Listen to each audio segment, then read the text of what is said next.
ഇന്ന് ഞാൻ വന്നിരിക്കുന്നേ ഒരു കടലക്കറി വറുത്തരച്ച് വെക്കുന്ന റെസിപ്പി ആയിട്ടാ. അതിന് വേണ്ടി നമ്മൾ കുക്കറിൽ കടലിട്ടു, പച്ചമുളകിട്ടു, ഇഞ്ചി, വേപ്പില, വെളുത്തുള്ളി, സവാള, ഉരുളക്കിഴങ്ങ് ഒക്കെ ഇട്ടിട്ട് ഞാൻ കുക്കറിൽ വേവിച്ചു. പച്ചമുളക് ഇട്ടിട്ട് നമ്മൾ കുക്കറിൽ പരിപ്പ് വരെ സാധനങ്ങൾ വേവിക്കുമ്പോൾ പെട്ടെന്ന് വേവും.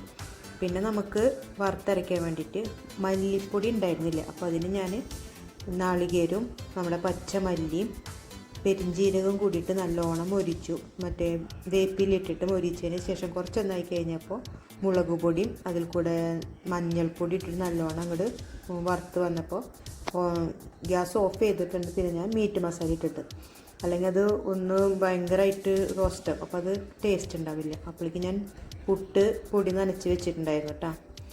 വേഗം കടല അവിടെ വെന്ത് ചട്ടിയിലിട്ടു. കുക്കർ എനിക്ക് പുട്ട് വെക്കാൻ വേണമായിരുന്നു. എന്നിട്ട് അരച്ചിട്ട് അത് വേഗം അതിനകത്ത് ചട്ടിയിൽ വെച്ചു. കണ്ട പെട്ടെന്ന് വേവും, ഒന്ന് പിടിക്കുമ്പോഴേക്ക് നല്ലോണം വേവും.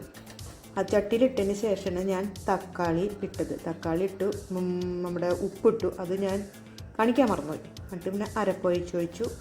ഉരുളക്കിഴങ്ങ് ഇട്ടിട്ട് ഇങ്ങനെ വെക്കുമ്പോൾ ഉണ്ടല്ലോ നല്ലോണം കുറുകിയ ഒരു ഗ്രേവി ആയിട്ട് കിട്ടും നമുക്ക് കടലക്കറി, നല്ല ടേസ്റ്റുമാണ്.